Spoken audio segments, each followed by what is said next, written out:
Audrey Hepburn. Le monde la retient comme impeccable, une beauté intemporelle, actrice oscarisée, humanitaire. Mais si je vous disais que sa carrière ne fut pas seulement façonnée par le talent et le charme, mais aussi par le sabotage, non pas de la part de rivales ou de critiques, mais des hommes même qui auraient dû l'élever. Pendant des années, Audrey garda le silence sur les batailles privées qui lui volaient sa joie et érodèrent son héritage. Et voilà que 3 hommes surgissent de son histoire comme ceux qui ont failli tout détruire. William Holden, l'aveu cruel qui brisa Audrey. À l'âge d'or d'Hollywood, Audrey Hepburn semblait intouchable. Avec son élégance de cygne, son Oscar pour ses débuts dans Vacances romaines et l'aura d'une princesse européenne, elle était devenue la coqueluche de l'industrie. Mais derrière les robes immaculées de Givenchy et le sourire éclatant se cachait une jeune femme qui faillit tout perdre. Son image, sa réputation et ses rêves de maternité à cause d'un homme, William Holden. C'est l'histoire tragique et cachée de la manière dont Holden a failli détruire la carrière d'Audrey Hepburn et de la lutte qu'elle dut mener pour préserver sa couronne. Nous sommes en 1953 et Hepburn était déjà une révélation. Elle avait battu Elizabeth Taylor pour le rôle de la princesse Anne dans Vacances romaines et remporté l'Oscar de la meilleure actrice. Elle était, selon le biographe Edward Epstein, un symbole de grâce et de noblesse dans une industrie obsédée par le scandale. Arrive William Holden, le Golden Boy d'Hollywood, de 11 ans son aîné, marié et père de 3 enfants. Ils se rencontrent sur le tournage de Sabrina en 1954, une production chaotique. Humphrey Bogart détestait travailler avec Hepburn. Le scénario était réécrit chaque jour et les tensions explosaient. Mais au milieu de cette tempête, Audrey se sentit attirée par Holden. Elle l'appellera plus tard son ange gardien. Il la guida sur le plateau, l'aida à apprivoiser la rudesse d'Hollywood et la fit rire. Pour Audrey, il était l'homme le plus beau qu'elle ait jamais rencontré. Pour Holden, elle était plus qu'une aventure. Il avoua « Avant même de la rencontrer, j'étais amoureux d'Audrey Hepburn. » Leur alchimie, à l'écran comme hors champ, était électrique. Mais c'était un amour dangereux, car Holden était marié à l'actrice Ardis Ankerson, et Audrey bâtissait une carrière fragile sur une image d'innocence. Holden avait l'habitude de présenter ses maîtresses à sa femme. Ardis, habituée aux infidélités de son mari, fermait généralement les yeux. Mais quand Audrey franchit le seuil de la maison des Holden, Ardis ressentit la peur. Epstein écrit « Les autres femmes que Bill avait présentées étaient belles, mais pas comme elle. Audrey Hepburn était le pire cauchemar d'une épouse, cultivée, gracieuse et impossible à ignorer. » Hardy exigea qu'Holden rompe. Il refusa. Pour Audrey, le danger était immense. Si la presse découvrait qu'elle était la maîtresse d'un homme marié, son image soigneusement construite de princesse d'Hollywood se serait effondrée du jour au lendemain. Si cela avait été rendu public, avertit Epstein, cela aurait été catastrophique pour Hepburn. Elle aurait été cataloguée comme briseuse de ménage. Elle vivait chaque jour avec ce risque pour un homme qui ne pourrait jamais vraiment lui appartenir.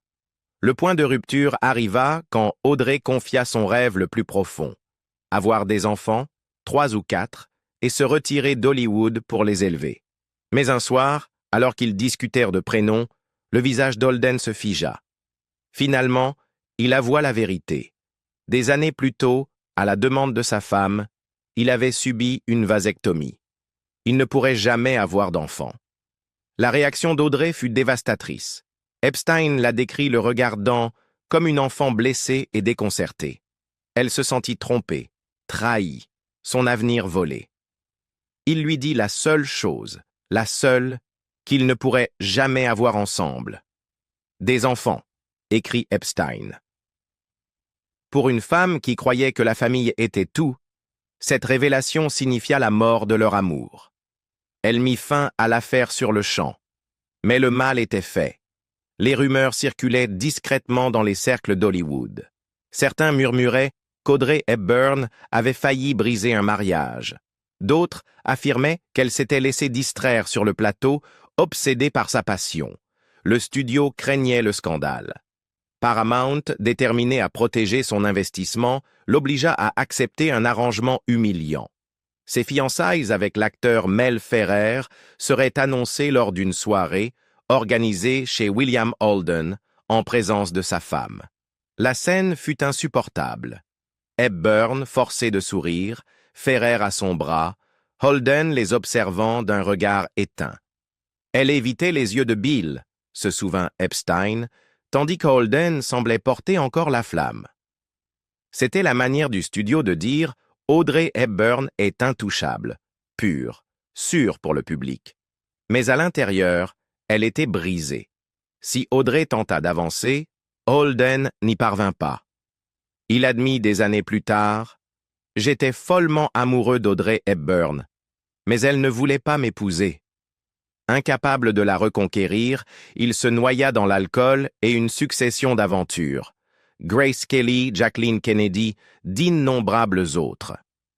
Il se vanta même qu'après Audrey, il s'était donné pour mission de coucher avec une femme dans chaque pays qu'il visitait, tentative amère d'enterrer sa perte.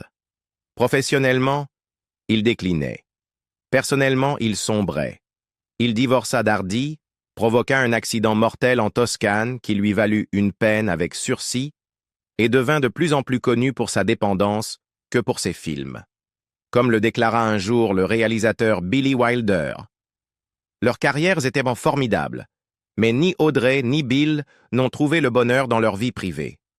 En 1964, 10 ans après Sabrina, Audrey et Holden se retrouvèrent dans Paris brûle-t-il. Elle était désormais mariée à Ferrer, mère et une icône mondiale grâce à Diamant sur canapé. Holden, lui, vieillissait, luttait contre l'alcoolisme et restait hanté par son amour perdu. Il vit ce film comme une chance de raviver leur flamme. Au contraire, il devint un rappel public que leur magie avait disparu. Les critiques surnommèrent le film « Paris when it fizzles ». Holden avoua qu'arriver à Paris ressemblait à un condamné marchant vers la potence, car il devait affronter Audrey et ses propres démons. Un soir, ivre et désespéré, Holden grimpa à un arbre devant sa loge, espérant attirer son attention. Lorsqu'elle ouvrit la fenêtre, horrifié, il tenta de l'embrasser. « Bill, arrête !» cria-t-elle. Il chuta de l'arbre sur une voiture, se blessa et s'enfonça davantage dans la boisson. Pour Audrey, ce fut la preuve ultime qu'Holden n'était plus l'homme qu'elle avait adoré. Holden mourut tragiquement en 1981, seul dans son appartement de Santa Monica, après avoir chuté et s'être fracassé la tête sur une table de nuit, ivre. Il se vida de son sang à 63 ans, le même âge auquel Audrey s'éteindrait 12 ans plus tard. Audrey Hepburn cimenta son héritage comme l'une des figures les plus aimées du cinéma. Pourtant, en privé, le souvenir de William Holden demeurait comme une ombre. Ses amis disaient qu'elle n'oublia jamais l'intensité de cet amour, ni la trahison qui l'avait détruit. Le biographe Barry Paris résuma sa douleur simplement. C'était un double coup. Elle voulait le mariage et des enfants. Holden ne pouvait lui offrir ni l'un ni l'autre. Mel Ferrer, le mari jaloux. Tout comme sa liaison secrète avec William Holden avait laissé son cœur meurtri, son mariage avec Mel Ferrer allait lui infliger des cicatrices encore plus profondes. Pendant 14 ans, Hepburn vécut dans une union marquée par la jalousie, le contrôle, les fausses couches et la trahison. Au lieu de la protéger, Ferrer sapa son esprit et faillit briser sa carrière. Il ne fut pas le partenaire qui l'éleva, il fut l'homme qui faillit la briser. Le monde découvrit pour la première fois la puissance d'Audrey Hepburn en 1953 lorsqu'elle illumina l'écran dans Vacances romaines. Cette même année, à la première du film à Londres, elle rencontra Mel Ferrer, acteur et metteur en scène de 12 ans, son aîné, divorcé 2 fois et déjà père de 4 enfants. Gregory Peck fit les présentations. Hepburn se souviendra plus tard « J'étais enchanté de le rencontrer. Ce que je retiens le plus de cette première rencontre, c'est que je le trouvais si sérieux. » Un an plus tard, Hepburn l'épousa. Lors d'un mariage privé en Suisse, le 25 septembre 1954, elle écrivit à une amie « Nous voulons garder cela secret pour pouvoir nous marier sans la presse. » Pour la jeune actrice qui avait déjà rompu des fiançailles, cela semblait être la sécurité. Pour Ferrer, c'était une opportunité de carrière. Leur romance commença à Broadway. Le couple partagea l'affiche dans Ondine, une pièce sur un chevalier et une ondine. Hepburn éblouit la critique et remporta un Tony Award, tandis que la prestation de Ferrer fut jugée raide et sans éclat. Déjà, leur carrière suivait des trajectoires différentes. Elle s'élevait, lui vacillait. 2 ans plus tard, ils jouèrent ensemble dans Guerre et paix. Audrey rayonnait en Natasha Rostov.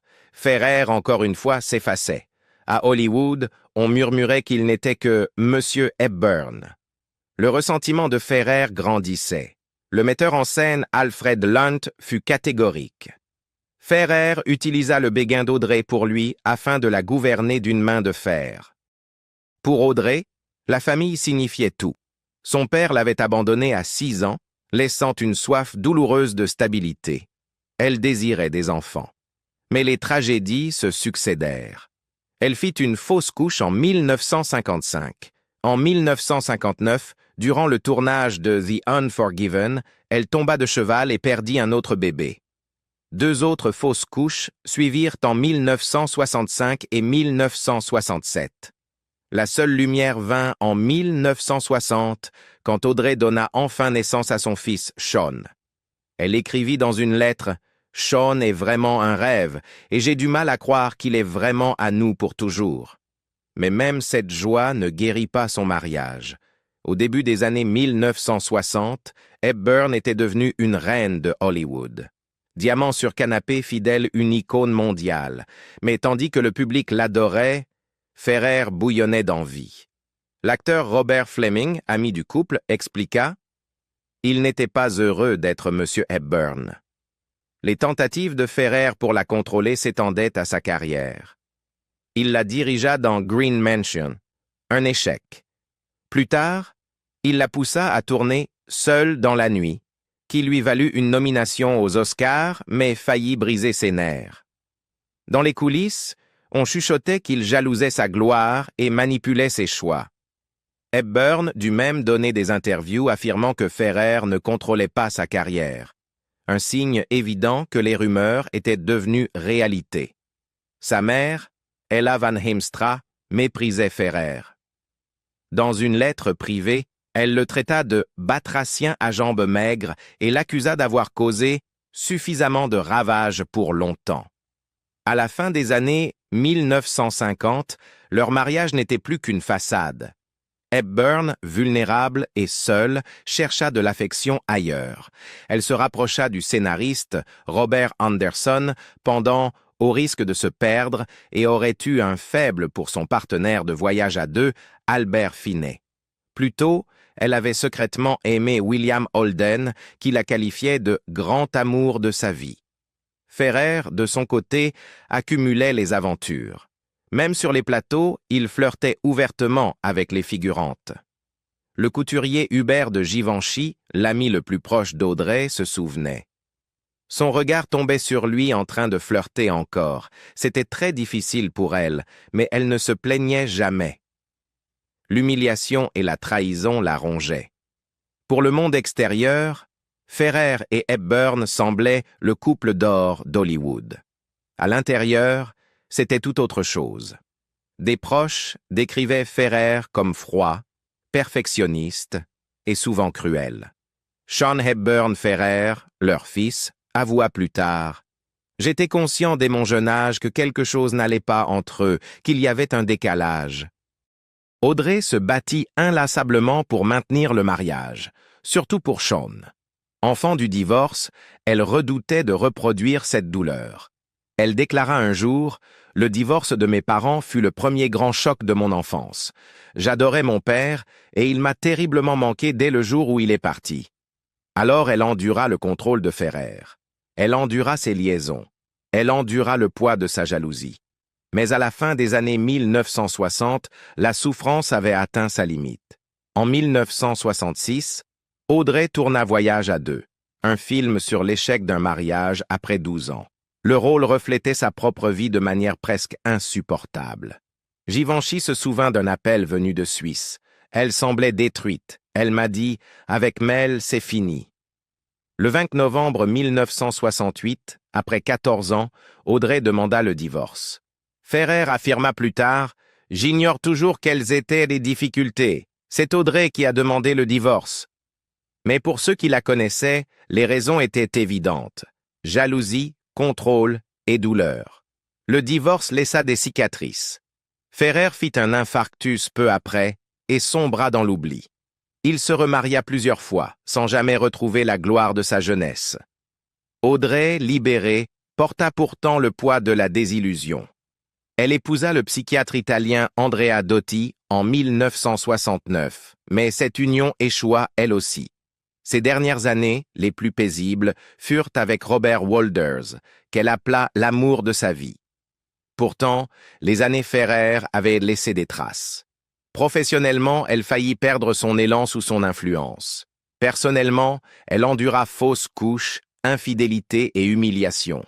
Elle confia un jour « J'ai essayé et essayé. Je savais combien il devait être difficile d'être marié à une célébrité mondiale, être en second sur l'écran et dans la vie réelle. » Pendant 14 ans, elle donna tout à un homme qui lui rendit si peu. Sa carrière survécut, mais son cœur souffrit. Burt Lancaster, le premier et dernier western. Hollywood l'appelait le « renard argenté ». Pour le public, Burt Lancaster était la star robuste, capable de dominer un écran par sa seule force. Pour Audrey Hepburn, il devint tout autre chose, son plus grand bourreau.